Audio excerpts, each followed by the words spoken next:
श्री ओम करणी, श्री ओम करणी,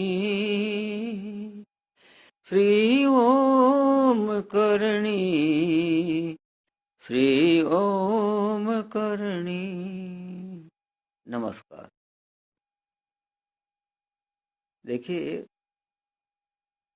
तुलसीदास जी की एक चौपाई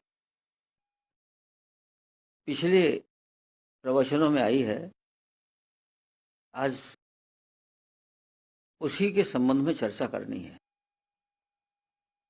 हो हैं सकल राम रचि राखा,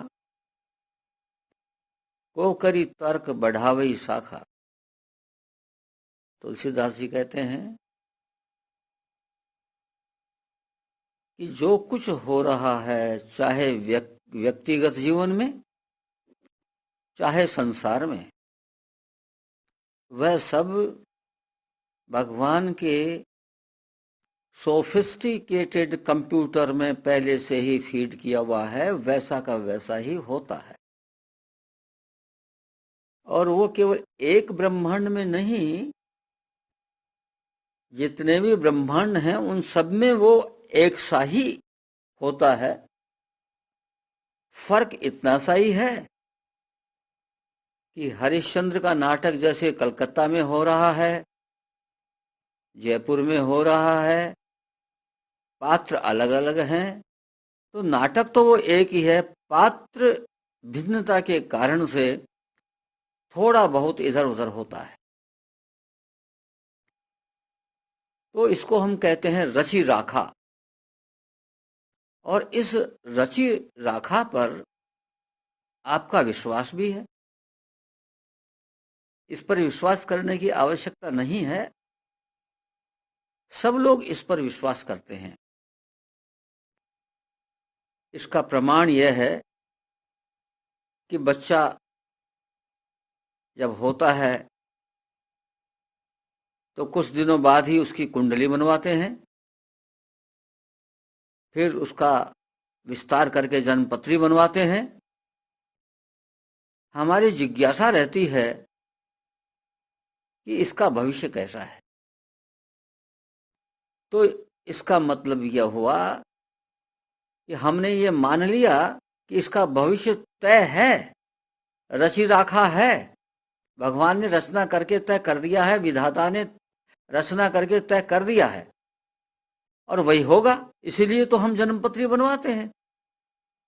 इसका मतलब हमने विश्वास भी किया और आचरण भी किया। अब अनुकूलता और प्रतिकूलता ये जीवन में साथ लगी होती है। जब तक आपका शरीर रहेगा, इस शरीर के साथ में अनुकूलता और प्रतिकूलता रहेगी। तो प्रतिकूलता के लिए अथवा अनुकूलता को जल्दी लाने के लिए अब हम ज्योतिषी के पास जाते हैं। हम भूल जाते हैं कि ज्योतिषी तो प्रोफेशनल व्यक्ति है, उसका धंधा यही है। भगवान ने जो कुछ रच के रख दिया, उसमें ताकत है क्या उस प्रतिकूलता को नष्ट करने की? उस प्रतिकूलता को यदि नष्ट किया जा सकता है तो केवल भगवान के खुद के द्वारा ही नष्ट किया जा सकता है।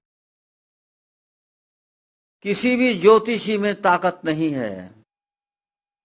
हाँ, ज्योतिषी यदि ईमानदार है तो आपको जप बता देगा, लेकिन जप किसका? आजकल ज्योतिषी उलझाते हैं, रास्ता बताते नहीं। मैं अपने मिलने जुलने वालों के कई उदाहरण सामने देखता हूं। ज्योतिषी कहते हैं भाई देखो शनि की दशा चल रही है, शनि का ये मंत्र दे देता हूं, इसका जप करो। शनि महाराज में कोई ताकत नहीं है कि वो भगवान के रचे हुए को बदल दें। कोई किसी ग्रह का बताता है, कोई पंडित किसी ग्रह का बताता है। तो इस प्रकार पंडितों के चक्कर में पड़ना बंद करो। भगवान कृष्ण जब बच्चे थे, 6-7 साल के ही थे, तो सारे ग्वाले मिलकर के गोप लोग इंद्र की पूजा करने लगे और भगवान कृष्ण ने रोक दिया।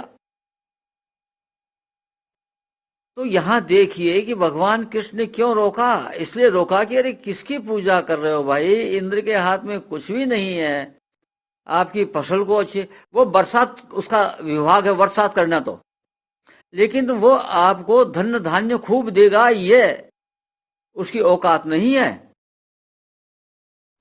आपको बरसात चाहिए धन धान्य के लिए, और धन धान्य बढ़ा सकते हैं, ज्यादा दे सकते हैं, ये केवल रची राखा जो प्रभु हैं, जो रचना करते हैं, ये सब उन्हीं की क्षमता है और वही दे सकते हैं। इसलिए प्रभु ने कहा कि इंद्र का यज्ञ नहीं, नारायण का यज्ञ करो, हरि का यज्ञ करो।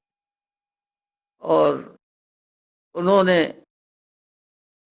गिरिराज को अंगुली पर 7 दिन तक उठाए रखा, ये लीला करनी थी उनको। तो ज्योतिषियों में ताकत नहीं है, शनि महाराज में ताकत नहीं है, मंगल ग्रह में ताकत नहीं है कि जो कुछ भगवान का रचा हुआ है उसको परिवर्तित कर दें। देखिए, एक बात कही जा चुकी है पिछली वार्ताओं में, महाराज चित्रकेतु जब भगवान शंकर को अटपटी स्थिति में देख रहे हैं तो उठपटांग बातें करने लगते हैं। माता पार्वती शाप दे देती है। तो क्या कहते हैं चित्रकेतु कि माता जी, न कोई किसी को शाप देता है, न कोई किसी को वरदान देता है, केवल भविष्य में होने वाली घटना की ये पूर्व सूचना होती है।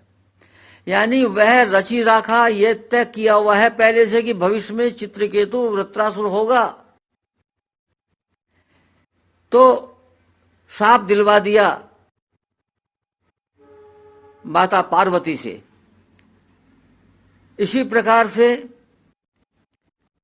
भगवान कृष्ण जब अपनी लीला का संवरण करके वापस जाने लगे तो उन्होंने विचार किया कि ये यादव लोग बड़े मुष्टंडे हो रहे हैं, खूब धन दौलत इनके पास में है, तो ये मेरे जाने के बाद में उपद्रव मचाएंगे इस पृथ्वी पर, इनको भी साथ ही ले चलना चाहिए। तो ऋषि मुनियों को बुला करके उनको शाप दिलवा दिया पहले। तो निर्णय तो उनका खुद का था, ये तो वो किस ढंग से क्या काम करते हैं वो वही जानते हैं, दूसरा जान नहीं सकता। इसलिए जब आपने ये विश्वास कर लिया कि जो रची राखा है वह होगा, तो फिर पंडितों के चक्कर में क्यों पड़ते हो भाई। पंडित तो अपनी दुकान खोल करके बैठे हैं बेचारे, आप तो समझदार आदमी हैं, आप क्यों जाते हो उनके पास में, उनके हाथ में कुछ भी नहीं है। यदि आप चाहते हैं कि अनुकूलता मैग्निफाई हो, प्रतिकूलता ब्लंट हो, तो आपको उपाय बताता हूं भजन का। एक बहुत प्रभावशाली मंत्र बताता हूं आपको, उसको याद रखिए और उसका जप करिए। मंत्र है, बालाजी बिहारी राम शरण तिहारी राम। बालाजी बिहारी राम शरण तिहारी राम। आसन बिछा करके उत्तर दिशा में मुंह करके बैठ जाइए।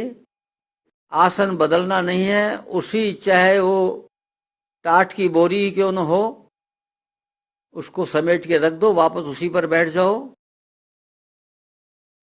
लेकिन पर्याप्त संख्या में होंगे तभी आपका भाग्य में फर्क ये डाल सकता है। पर्याप्त संख्या का मतलब यह है कि इस पर निर्भर करता है कि आपका भाग्य किसी पर्टिकुलर घटना के संबंध में कितना कटिबद्ध है। ज्यादा कटिबद्ध है तो मंत्र भी आपको ज्यादा करने पड़ेंगे। इस मंत्र में भाव क्या होना चाहिए जो बताता हूं आपको, और इसकी ताकत का रहस्य बताता हूं। इसमें भाव यह होना चाहिए कि मैं उस राम की शरण लेता हूं जो हनुमान जी के रोम रोम में विहार करते हैं।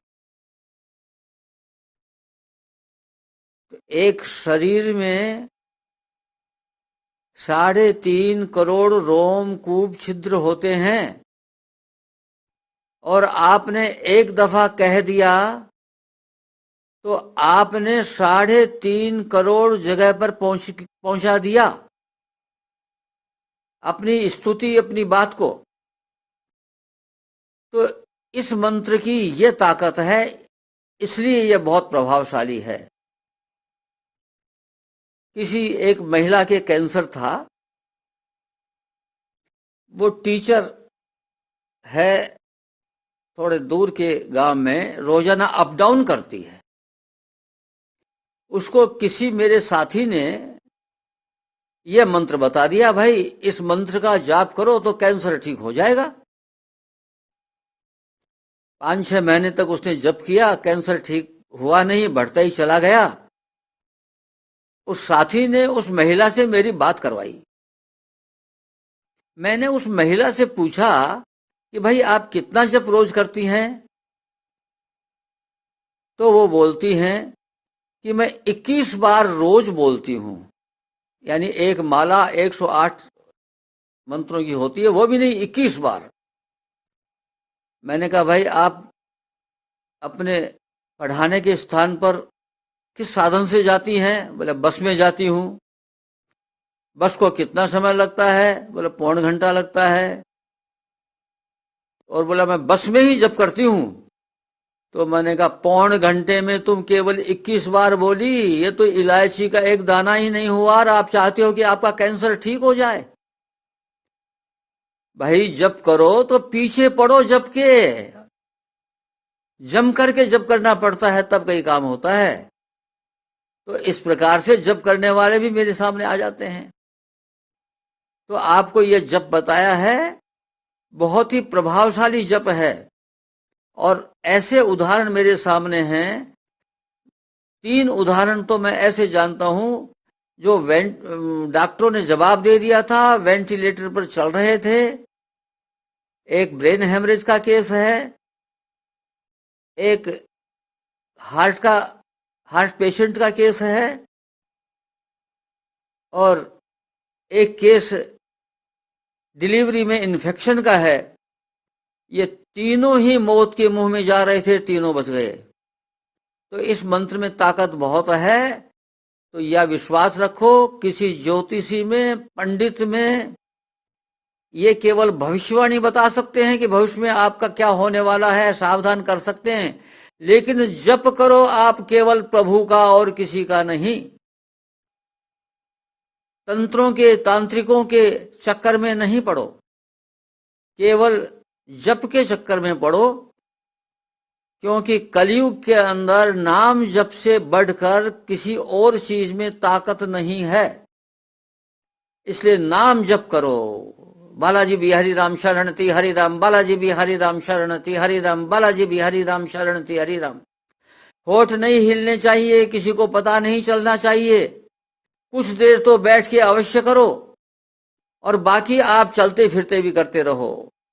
लेकिन 1.25 लाख 1.5 लाख जब तो करो ही कम से कम, किसी भी घटना के को अनुकूल करने के लिए। और उसके बाद में 1100-2100 जब तो रोज करो ही करो, तब कहीं थोड़ी पार पड़ती है भाई। आज बस इतना ही। नमस्कार।